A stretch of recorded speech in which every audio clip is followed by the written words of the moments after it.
Maka secara konkret yang kami harapkan kepada masyarakat untuk tidak melakukan pembukaan lahan secara konvensional. Bapak Menteri Lingkungan Hidup sudah mengeluarkan surat edaran, ya, tidak melakukan hal itu. Jadi berkat kerja keras dari tim gabungan Polri, TNI, BPBD, Manggala Agni, dan masyarakat di lapangan sebesar 39.999 hektar atau 62% dari total area terbakar telah berhasil dipadamkan dan dikendalikan. Bismillahirrahmanirrahim. Assalamualaikum warahmatullahi wabarakatuh. Selamat pagi, salam sejahtera bagi kita sekalian. Om Swastiastu, Namo Buddhaya, salam kebajikan. Rekan-rekan media, pertama-tama kita perlu memanjatkan doa kepada saudara-saudara kita yang khususnya ada di NTT agar dalam menghadapi musibah ini selalu diberikan kekuatan, ketabahan, serta mendapatkan kemudahan dari Tuhan Yang Maha Kuasa. Dan juga untuk saudara-saudara kita yang khususnya juga terdampak pada kebakaran hutan dan lahan, baik itu di Sumatera, di Kalimantan, atau di beberapa daerah lainnya. Semoga kita semua selalu dipanjatkan kekuatan, kemudahan, dan kelancaran dalam memitigasi setiap kejadian yang ada, dan tentunya paling utama adalah keselamatan masyarakat. Amin. Rekan-rekan, pada hari ini Polri melalui Divisi Humas Polri, saya didampingi oleh Kepala Biro Pembinaan dan Operasional Stama Ops, Brigadir Jenderal Polisi Auliansah Lubis SIKMH, dan juga bersama kami Bapak Direktur Tipiter Bareskrim Polri, Brigadir Jenderal Polisi Irhami.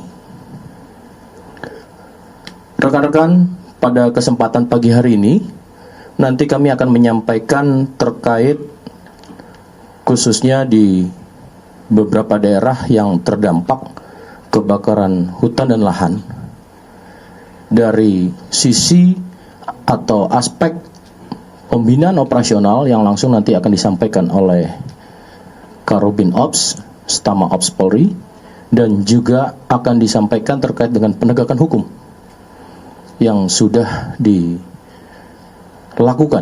oleh Bareskrim Polri dan juga jajaran di kepolisian daerah sampai dengan kepolisian resort. Rekan-rekan, pada kesempatan pertama saya ingin memberikan suatu penyampaian bahwasannya rekan-rekan media adalah salah satu mitra strategis Polri untuk memberikan pesan dan khususnya adalah komunikasi. Yang pertama, dalam kejadian ini maka diperlukan suatu kesadaran dan pengetahuan bersama yang sebelumnya Polri bersama Kementerian Kehutanan pada 30 Juli 2026 yang lalu mendasari arahan dan instruksi Bapak Presiden Republik Indonesia pada ratas di 28 Juli yang lalu.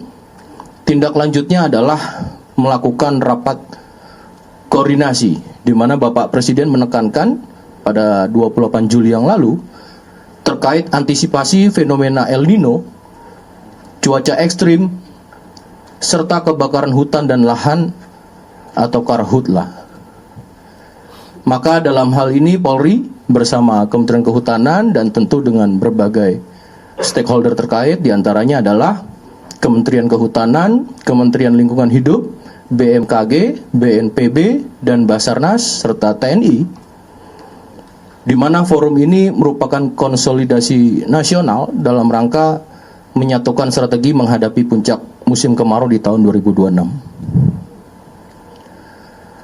Maka Polri memperkuat langkah mitigasinya sejak tahap prabencana, di mana pendekatan pencegahan berbasis pada data, kolaborasi lintas sektor dan kesiapsiagaan personil, serta seluruh jajaran, ini sudah mulai melakukan sejak awal, yaitu adalah pembaruan pemetaan wilayah rawan karhutlah. Dan kemudian memverifikasi hotspot di lapangan dan memperkuat early warning system, serta mengoptimalkan patroli terpadu bersama TNI, Manggala Agni, pemerintah daerah, dan khususnya lagi yang kita minta adalah partisipasi seluruh masyarakat.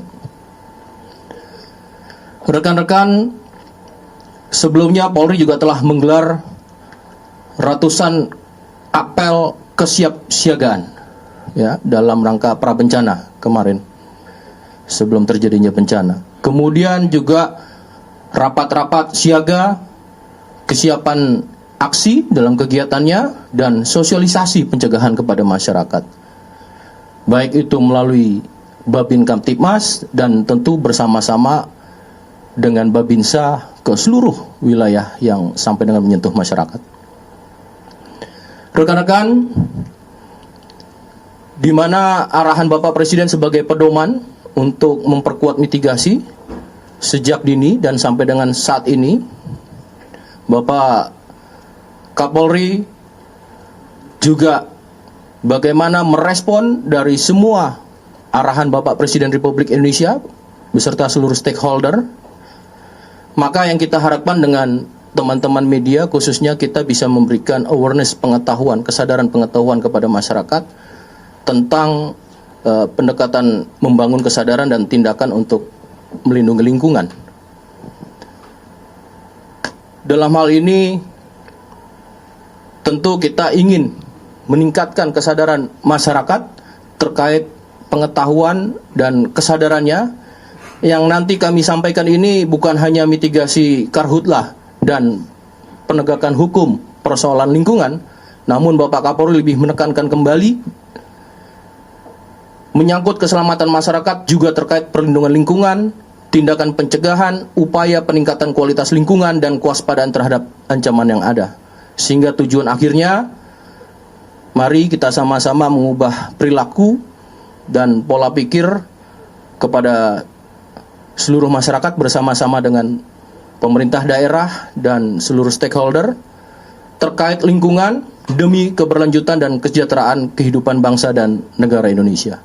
Maka ini sebagai pesan untuk meningkatkan awareness kepada seluruh masyarakat melalui teman-teman media dan bisa sampai kepada seluruh individu masyarakat Indonesia. Maka untuk itu saat ini kami persilakan kepada Kepala Biro Pembinaan dan Operasional Staf Mabes Polri untuk menyampaikan strategi dalam pola operasi mitigasi bencana alam khususnya karhutlah. Kami persilakan.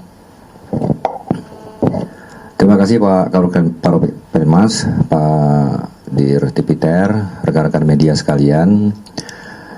Tadi sebagai pembuka, Pak Karopenmas sudah menyampaikan bahwa Pak Presiden sudah memerintahkan khususnya kepada Polri, ya. Jadi Bapak Kapolri sudah memerintahkan kepada kita, kepada seluruh anggota Polri untuk menindaklanjuti apa yang menjadi perintah Presiden. Kemudian kita dari Polri sendiri sudah membuat beberapa strategi terkait dengan untuk mengantisipasi dan melakukan mitigasi terkait dengan karhutlah. Langkah-langkah yang sudah dilakukan beberapa waktu yang lalu seperti tadi disampaikan oleh Pak Karopenmas, kita sudah melakukan persiapan sebenarnya bahkan dari tahun lalu. Tapi langkah-langkah ini terus kita lakukan sampai dengan di awal tahun kemarin kita sudah beberapa kali membuat rakor, melaksanakan rakor dengan beberapa kementerian terkait untuk tentunya menyatukan persepsi langkah apa yang harus kita lakukan untuk bersinergi dalam penanganan karhutlah. Kemudian selain itu menindaklanjuti dari hasil rakor, Polri juga sudah melakukan kegiatan-kegiatan persiapan itu di seluruh wilayah. Jadi seluruh satker, seluruh polda sampai dengan kejajaran Polres itu sudah melakukan persiapan. Persiapan itu apa? Yaitu apel kesiapan bagaimana personil yang siap untuk menangani dan mitigasi terkait dengan karhutla. Kemudian juga di apel tersebut mengecek kesiapan alat peralatan yang untuk mendukung pelaksanaan personil-personil ini dalam penanganan karhutla tersebut. Kemudian juga sudah dilakukan untuk pencegahan terpadu. Polanya adalah Polda Jajaran gencar melakukan patroli darat dan udara. Patroli udara ini selain menggunakan helikopter juga menggunakan drone. Kemudian melaksanakan sosialisasi dengan cara membuat maklumat larangan membakar, kemudian melakukan pemetaan titik rawan serta pembuatan infrastruktur ya, seperti pembahasan seperti membuat embung. Itu nanti mungkin disampaikan oleh Pak Karopenmas. Itu ada ribuan embung ya di beberapa Polda yang menjadi atensi. Ada 8 Polda mungkin Pak Karopenmas ya. Kemudian membuat juga seperti sekat kanal supaya nanti api itu tidak berpindah kepada tempat yang lain. Sekat kanal itu mungkin ada sampai dengan ratusan. Dan juga ribuan sumur bor. Jadi untuk mengantisipasi kalau seandainya embung yang kita buat itu kering, itu juga sudah diantisipasi dengan membuat sumur bor. Ya, jadi kalau misalnya di daerah gambut sudah terbukti bahwa tidak begitu dalam, mungkin sekitar dalamnya 20-40 meter itu sudah bisa mendapatkan air, dan itu tidak terlalu lama, mungkin sekitar 2-3 jam itu sudah bisa berhasil kita untuk membuat sumur bor. Kemudian berikutnya terkait dengan mekanisme operasional dan capaian pendeman api. Dalam respon ancaman titik api, Polri menerapkan SOP respon cepat dengan target 1-2 jam sejak satelit mendeteksi hotspot. Jadi kita nanti mungkin Pak Karopenmas tadi juga sudah menyebutkan ada aplikasi kita namanya hotspot yang bisa mendeteksi titik api. Walaupun hotspot ini hanya bisa memonitor titik panas. Nanti dari hotspot ini baru nanti diverifikasi oleh personil yang ada di lapangan. Di titik tersebut apa benar api atau yang lain sebagainya. Jadi memang hotspot ini baru sampai bisa mendeteksi titik panas. Kemudian alur kerjanya dimulai dari deteksi dini via satelit maupun laporan masyarakat, kemudian dilanjutkan dengan verifikasi di lapangan. Ya, jadi anggota atau personel Polri bersama dengan stakeholder terkait, dengan TNI, dengan BPBD dan lain sebagainya, coba mengecek ke titik api yang termonitor dari hotspot atau melalui dengan drone yang sudah kita siapkan. Kemudian apabila benar baru melakukan dengan respon cepat merupakan pemadaman serta pendinginan area tersebut. Dari data kita bahwa data ini kami ambil di tanggal 22. Jadi mungkin tidak bisa menjadi pedoman rekan-rekan media sekalian karena ini dia selalu bertambah. Jadi mungkin bahkan jam per jam itu bertambah. Nah, dari tanggal 22 yang lalu ada 48.656 hotspot yang terdeteksi secara nasional, dan hasil verifikasi darat mengkonfirmasi adanya 7.872 titik api yang aktif. Jadi lebih kurang dari hotspot tadi sekitar 16,17%. Sebagian besar terkonsentrasi di 5 provinsi prioritas, yaitu Kalimantan Barat, ada sekitar 2.849 titik api, kemudian Riau ada 1.201 titik, Sumatera Selatan ada 1.105 titik, Kalimantan Selatan 738 titik, dan Kalimantan Tengah ada 674 titik. Nah, kemudian dari data kita juga total luasan lahan terbakar secara nasional tercatat ada 64.341 hektar. Jadi berkat kerja keras dari tim gabungan, Polri, TNI, BPBD, Manggala Agni, dan masyarakat di lapangan sebesar 39.959 hektar atau 62% dari total area terbakar telah berhasil dipadamkan dan dikendalikan. Ya, itu data yang sudah kita college di posko krisis kita, krisis center kita, ini yang bisa kita sampaikan. Nah, kemudian kami perlu sampaikan juga kepada rekan-rekan media, kesiapan personil dan sarana prasarana yang kita miliki, untuk menopang operasional secara berkelanjutan, Polri menyiagakan kekuatan penuh secara nasional. Ya, jadi kita menjaga penuh secara nasional. Disiagakan 48.368 personil Kor Sabara dan 23.360 personil Kobrimob yang siap digerakkan kapanpun dibutuhkan. Peralatan yang kita siapkan juga seperti ratusan unit pompa air portable, karena kebakaran ini tidak hanya dekat dengan pemukiman kita, bahkan ada yang tidak bisa terjangkau dengan kendaraan roda 4 atau mungkin roda 2, jadi memang harus jalan, sehingga kita butuhkan alat mesin yang portable tadi.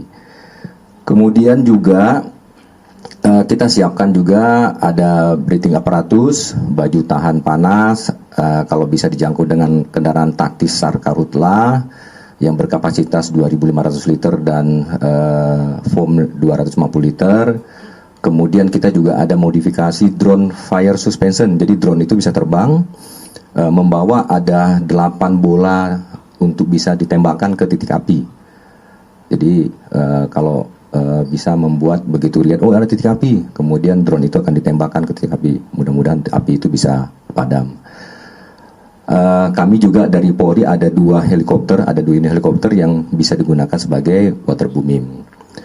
Nah, ini Bapak Kapolri juga menyampaikan bahwa ada daerah-daerah yang sulit dijangkau, coba dimodifikasi. Nah, mungkin bisa ditampilkan nih contoh modifikasi nih. Modifikasi kendaraan roda 2 yang seharusnya ini kita gunakan untuk Babin Kamtibmas, ini bisa rekan-rekan media lihat, tolong bisa ditampilkan. Ini di pabrik nggak ada nih rekan-rekan, jadi ini modifikasi. Ini langsung perintah Bapak Kapolri, coba kendaraan kita yang punya bisa dimodifikasi nggak, bisa untuk bisa mencapai ke daerah-daerah yang sulit terjangkau.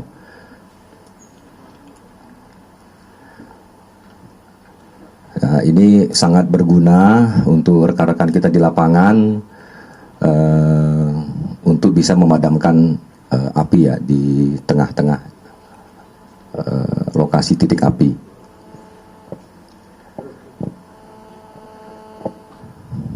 Bisa terlihat? Coba sebentar nanti ini. Oke, sambil kita menunggu bentuknya seperti apa, tapi nanti rekan-rekan nanti lucu juga nih. Modelnya agak lucu-lucu karena memang ini modifikasi ya rekan-rekan. Ya, nanti sebentar sambil kita melihat. Kemudian rencana tindak lanjut hari ini kita akan mengirimkan 1 SSB personil untuk melaksanakan pemadaman api ke Kalimantan Barat. Kemudian juga ada lebih kurang 10 personil sebagai leader nantinya untuk mengedukasi masyarakat supaya tidak melakukan pembakaran atau membuka lahan dengan cara membakar. Nah, nanti 10 orang ini sebagai leader nanti akan dibantu dari kewilayahan bisa mengedukasi masyarakat supaya tidak membuka lahan atau membakar sembarangan yang akan berakibat fatal, akan meluasnya kebakaran hutan. Saya rasa itu yang bisa kami sampaikan kepada rekan-rekan sekalian. Nanti sambil berjalan nanti mungkin Pak Karopenmas bisa memperlihatkan bentuk kendaraan yang dimodifikasi untuk bisa menembus atau menjangkau ke titik api yang memang jauh dari tempat yang bisa dijangkau dengan kendaraan roda 4. Terima kasih. Assalamualaikum warahmatullahi wabarakatuh. Waalaikumsalam warahmatullahi wabarakatuh. Baik rekan-rekan, terkait tadi kreativitas, inovasi, dan upaya-upaya sebagai langkah antisipasi dan tindakan preventif dan preemptif. Salah satunya infrastruktur pembasahan ya. Jadi beberapa secara geografis khususnya di wilayah Kalimantan dan Sumatera itu kan lahan gambut. Jadi hampir sudah ada 1.296 embung dan 843 sekat kanal dan ratusan sumur bor di wilayah vital. Tentu melihat dari epicentrum kerawanan potensi karhutlah dibangun di situ. Nah, kemudian ditambahkan lagi secara data hotspot tadi yang disampaikan Pak Karobinop merupakan data yang bersifat dinamis, real time per tanggal 22 Agustus. Tentu dinamikanya akan berubah, baik itu berkurang harapannya ya, tentu nanti akan menjadi dinamika di tindakan lapangan. Kemudian terkait juga sebagai salah satu contoh konkret awareness atau kesadaran pengetahuan kepada masyarakat, kita ketahui saat ini sedang puncak-puncaknya kita menghadapi El Nino, cuaca ekstrim. Maka secara konkret yang kami harapkan kepada masyarakat untuk tidak melakukan pembukaan lahan secara konvensional. Bapak Menteri Lingkungan Hidup sudah mengeluarkan surat edaran, ya, tidak melakukan hal itu. Termasuk mungkin saudara-saudara kita bermaksud membakar sampah. Mungkin tujuannya adalah hanya membakar sampah, tapi kita mulai awareness dampak daripada pembakaran sampah di cuaca saat ini dan kemudian tidak ditunggu oleh masyarakat, ini juga bisa berdampak yang sangat luas. Termasuk, mohon maaf, beberapa saudara-saudara kita yang mungkin dengan cara merokok saja ketika puntungnya baranya masih ada, itu dapat memicu. Nah, ini contoh-contoh konkret. Mari kita tingkatkan sama-sama kesadaran seluruh masyarakat untuk betul-betul melihat dari risiko yang saat ini sebagai real time fakta bisa kita lihat dampaknya bagi keselamatan masyarakat lainnya. Ini yang saya tambahkan dari Pak Karopinov. Selanjutnya kita lihat dari Barreskrim Polri untuk penindakan atau penegakan hukum dengan adanya beberapa wilayah dan Barreskrim menetapkan tersangka dalam tentunya dugaan tindak pidana di Karhutla ini. Kami persilakan Pak Irhami. Baik, terima kasih. Assalamualaikum warahmatullahi wabarakatuh. Selamat siang, salam sejahtera untuk kita semuanya.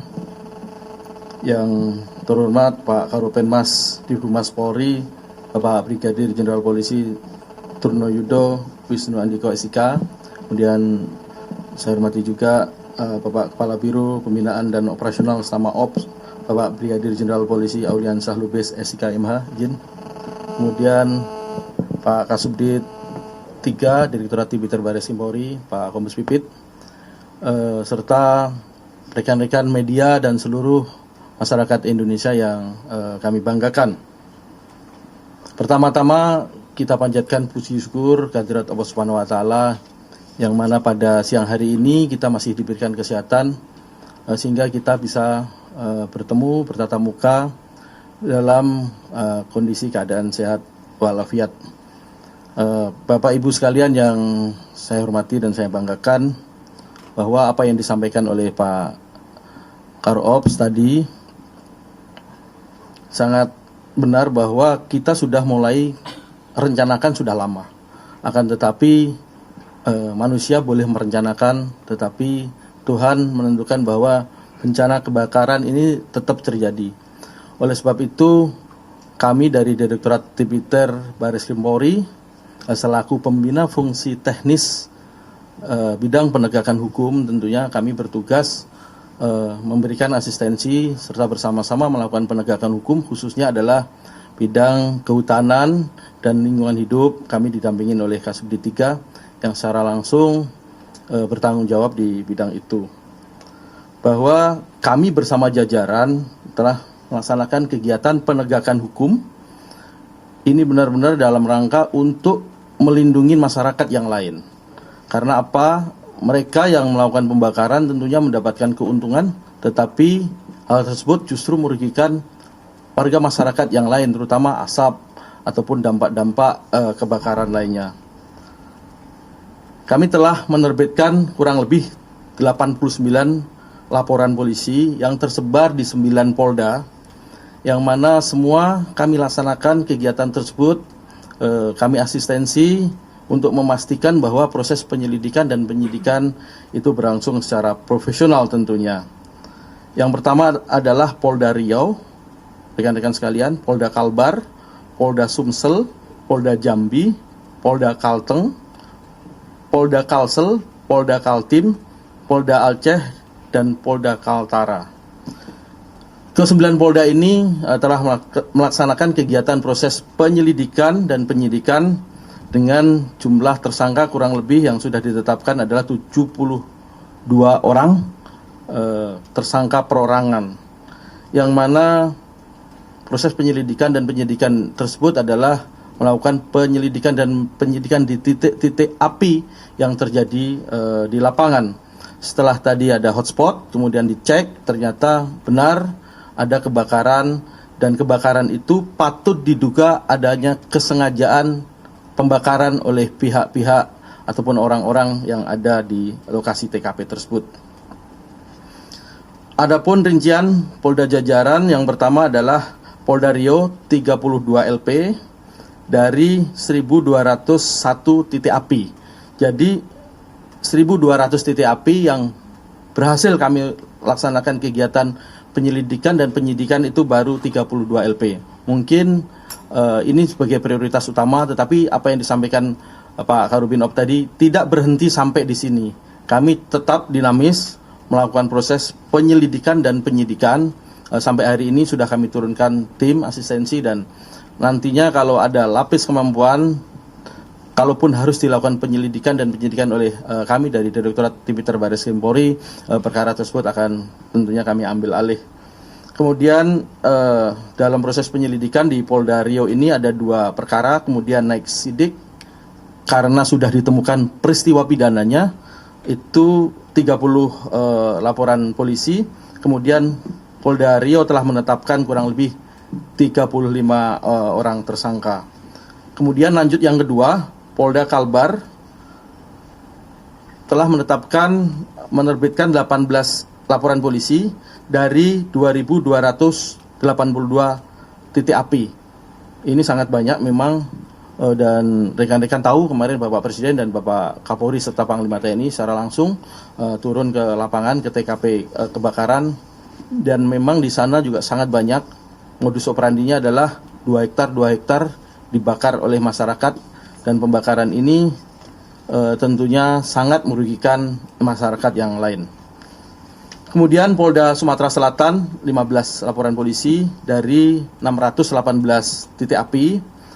Prosesnya adalah yang pertama proses penyelidikan itu 15 perkara, kemudian tersangkanya 17 orang. Kemudian lanjut Polda Jambi 17 laporan polisi dari 64 titik api, semuanya sudah proses sidik semuanya. Kemudian penetapan tersangkanya adalah 8 orang. Kemudian kami lanjut Polda Kalteng 8 laporan polisi dari 203 titik api. Proses penyelidikan 2 perkara, proses sidik 5 perkara, kemudian tersangkanya adalah 11 orang.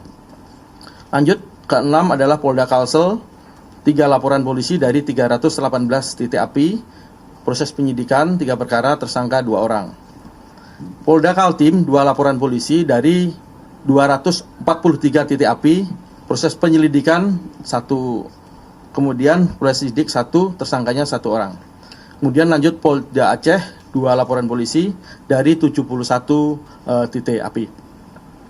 Selanjutnya Polda Kaltara 2 laporan polisi dari 12 titik api. Kemudian Polda Kaltara melakukan penyelidikan 2 laporan polisi. Bahwa dalam penanganan perkara tersebut, penyidik telah melakukan penyitaan barang bukti sebagai berikut dari 9 Polda tersebut, rekan-rekan ataupun Bapak Ibu sekalian. Yang pertama adalah 35 buah korek api, ini sebagai alat yang digunakan untuk membakar. Tentunya ini bukti bahwa memang terjadi kesengajaan untuk melakukan pembakaran, bukan apa yang disebabkan karena alam, dampak dari panas El Nino. Kemudian 2 botol plastik oli bekas, kemudian 2 buah botol plastik BBM jenis solar.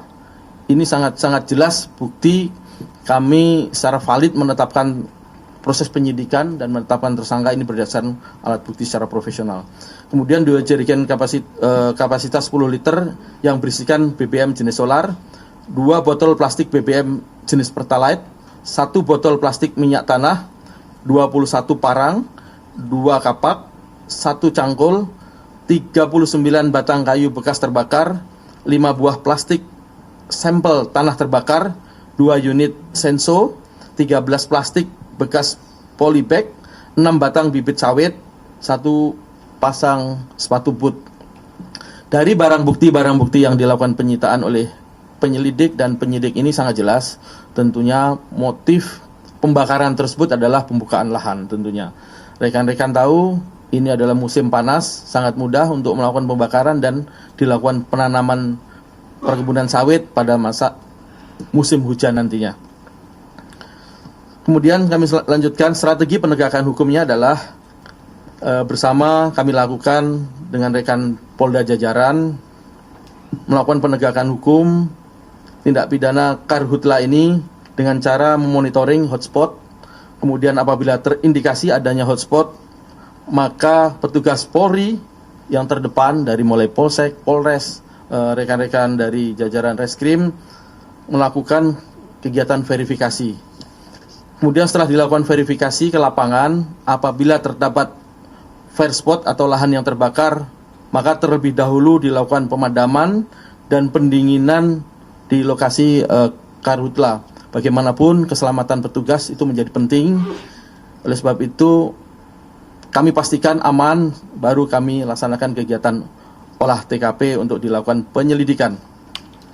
Apabila dalam proses penyelidikan ditemukan peristiwa pidana, maka status penyelidikan ditingkatkan menjadi proses penyidikan dan dilanjutkan dengan pemeriksaan saksi-saksi dan penyitaan barang bukti hingga penetapan tersangka. Rekan-rekan sekalian yang saya hormati, rata-rata modus operandi pada 9 Polda tersebut, apa yang saya sampaikan di depan tadi, sebagian besar digunakan oleh para tersangka adalah membuka lahan dengan cara sengaja membakar agar biaya operasional kegiatan berkebun menjadi murah atau ekonomis.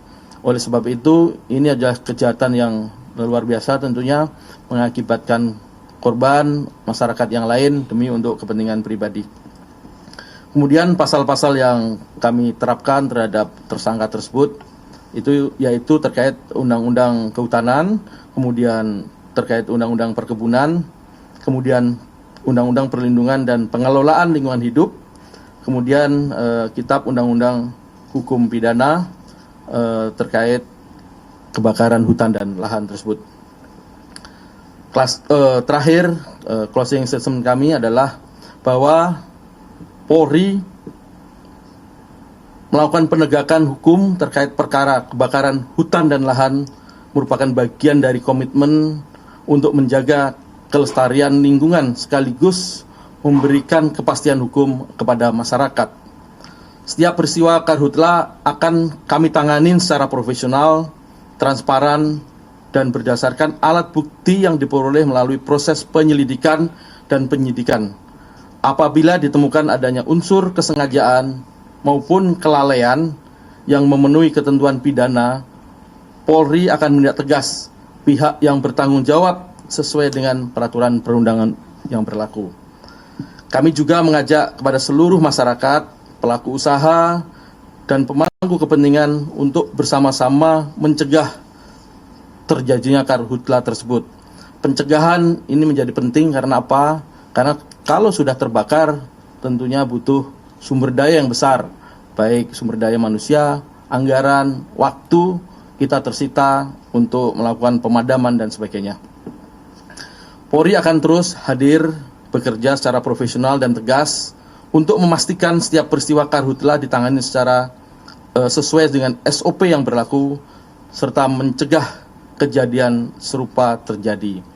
Bahwa proses penegakan hukum ini tentunya bagian dari preemptive strike yang mana para pelaku kita lakukan pengamanan, kita lakukan penahanan supaya mereka tidak melakukan atau mengulangi perbuatan lagi ke depan, setidaknya di masa-masa kemarau ini yang mana sangat sensitif apabila terjadi pembakaran, sangat sulit untuk dipadamkan terkait kurangnya sumber-sumber air di lapangan. Kami juga menegaskan akan terus mengejar semua pelaku atau orang yang menyuruh melakukan dan semua pihak yang memperoleh keuntungan atas kejahatan pembakaran hutan dan lahan tersebut.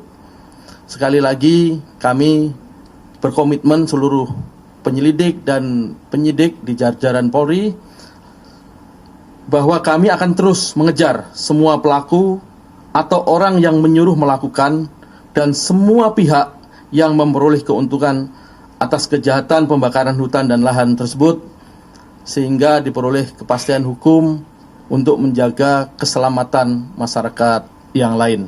Saya kira itu demikian kami sampaikan. Billahi taufik wal hidayah. Wassalamualaikum warahmatullahi wabarakatuh. Waktu kami kembalikan. Waalaikumsalam warahmatullahi wabarakatuh. Terima kasih Pak Dirut Tipiter Bariskim Polri.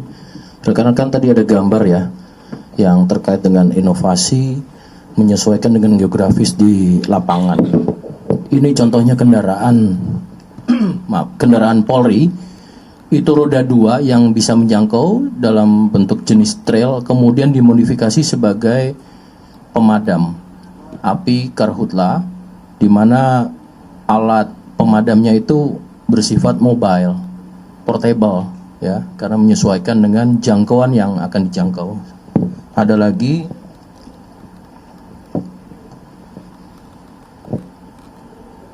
ini juga jenis ATV 4 roda yang kecil, kemudian juga digunakan secara modifikasi untuk menjangkau sampai dengan ke seluruh daerah potensi-potensi kerawanan karhutla. Ini sebagai satu wujud bahwasannya Polri berkomitmen dalam penanggulangan ini dengan segala infrastruktur dan kemudian bisa memitigasi karhutla ini. Baik, itu rekan-rekan.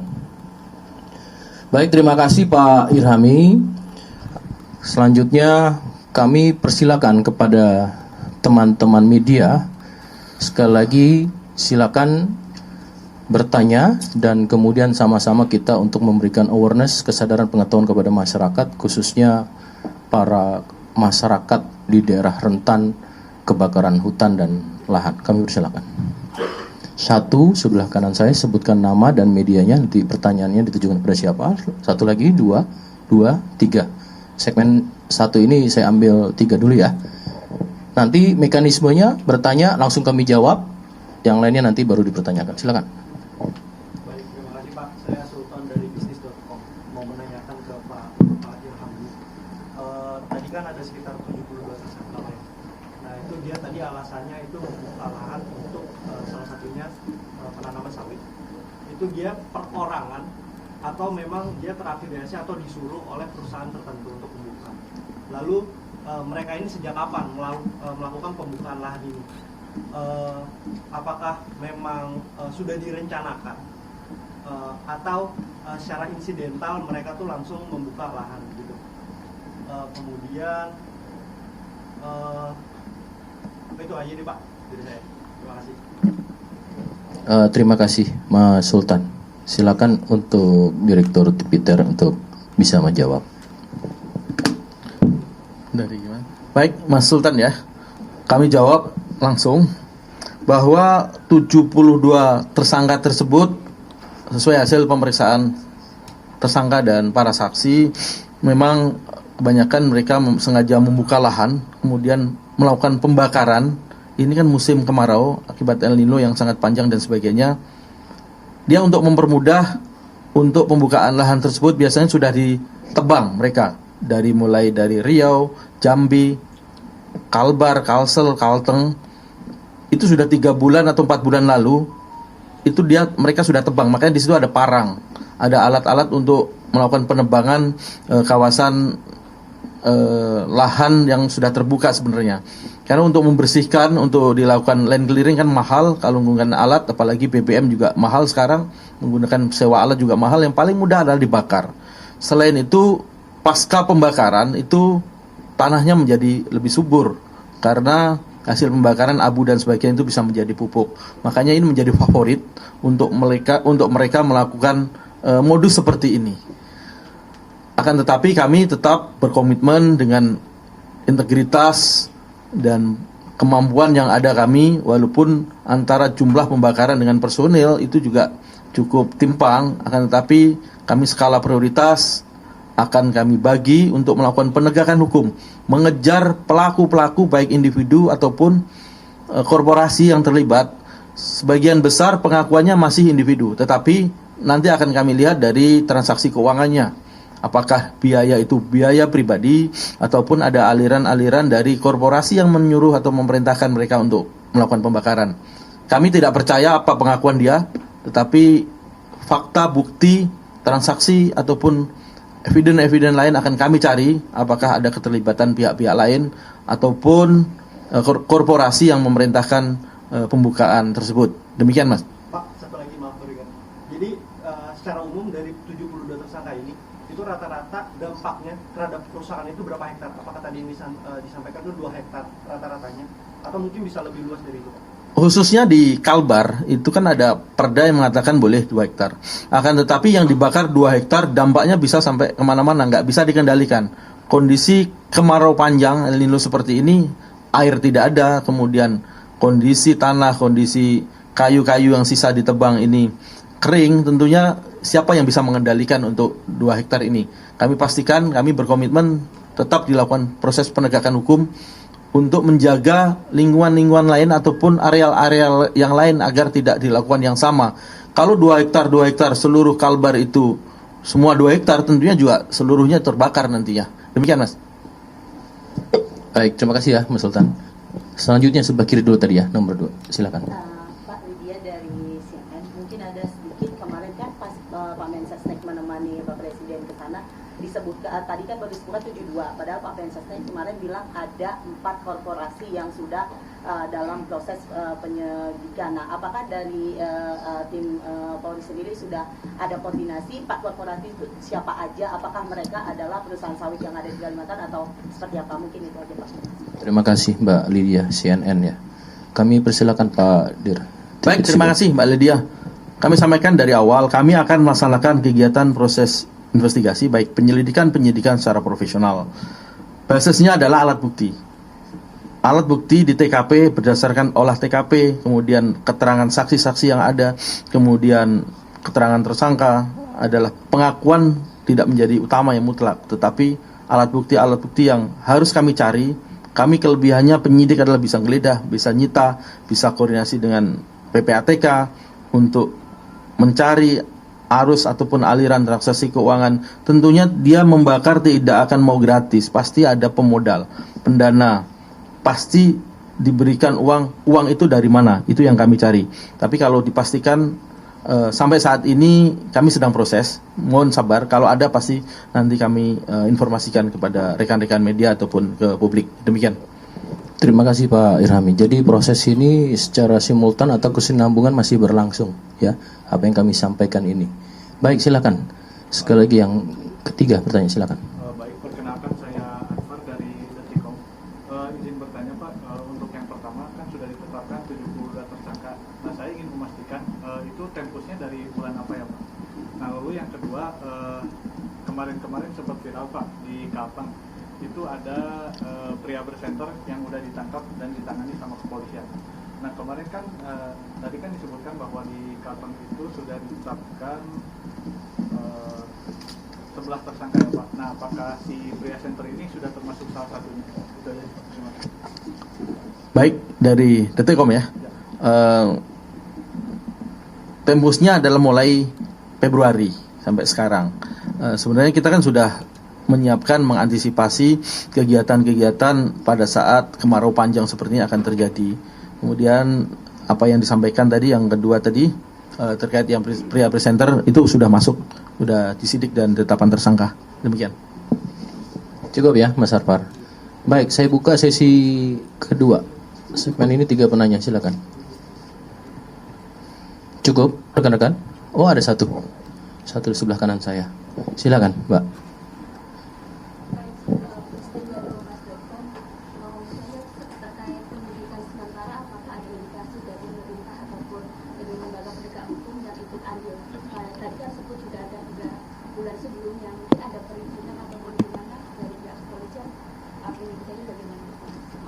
Terima Terima kasih Mbak Prisi dari kompas.com.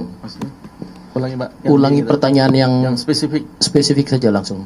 Ada nggak dari lembaga penegak hukum yang terlibat dugaannya terkait dengan perizinan tadi kan 2 hektar atau izinnya serampangan atau bagaimana ada indikasinya? Baik, berbicara 2 hektar itu khusus di Kalbar, memang ada perdanya di sana. Walaupun sudah dilakukan pencabutan dari ada aturan baru yang mengatakan tidak boleh mulai kemarin.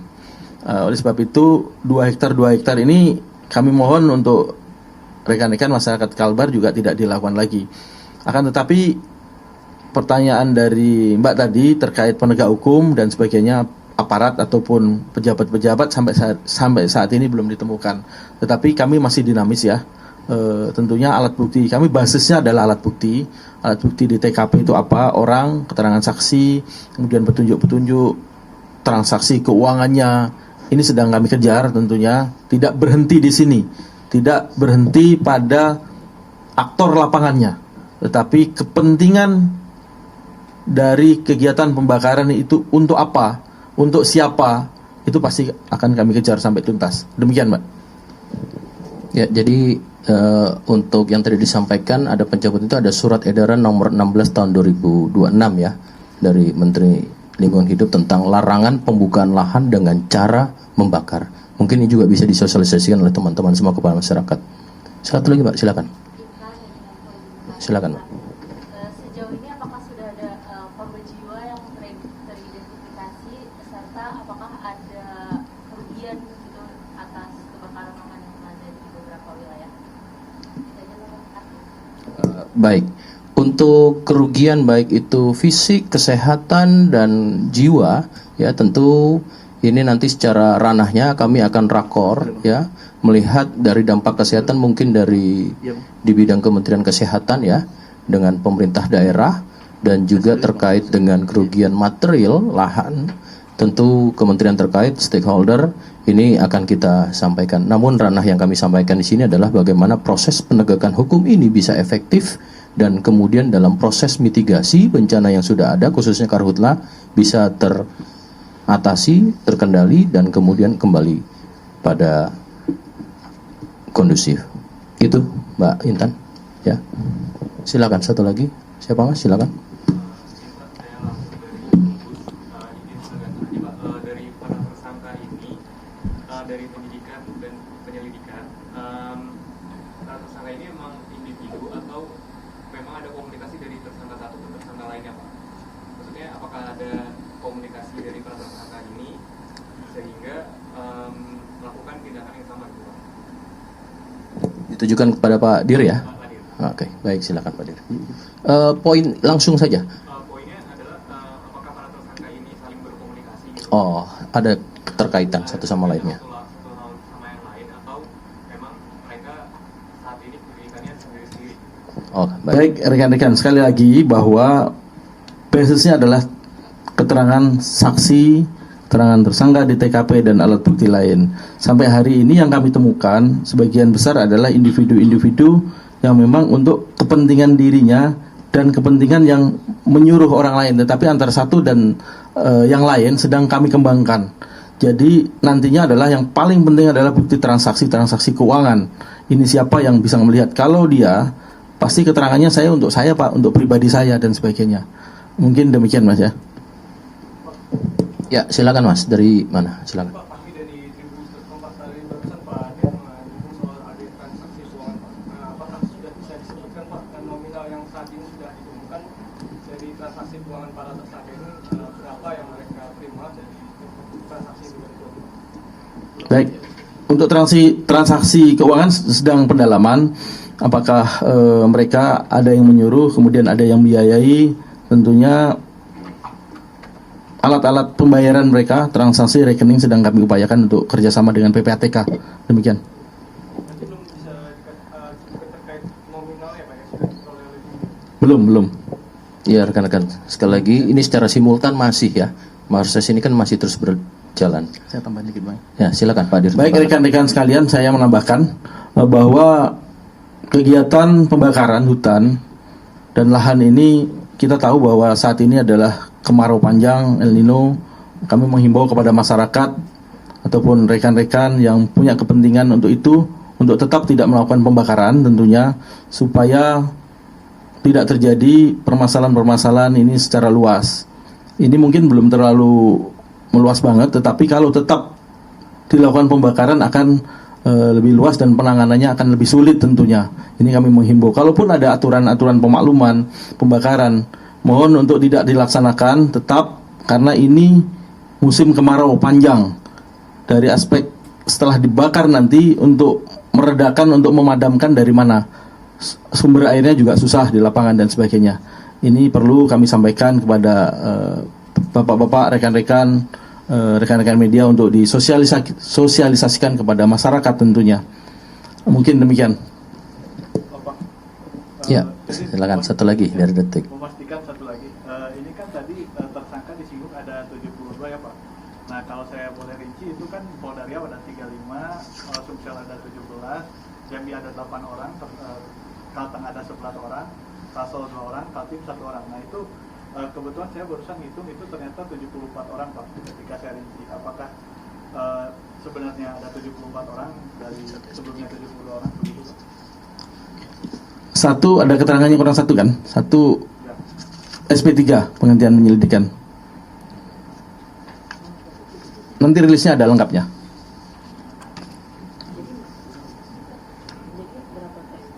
Jadi 74 pertama, makanya satu SP3 tadi. Kan 74. Penetapan tersangkanya 74, satu kan proses masih, satu penghentian penyidikan. Ya. berarti 72-nya enggak, Pak? Tadi pertama pas lapor 72. Oh, sorry, 72.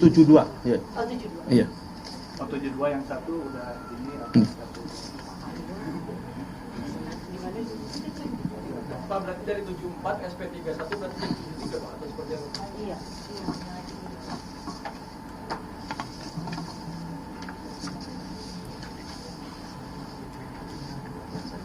Sorry, 72 total, kemudian satu SP3, tinggal 71.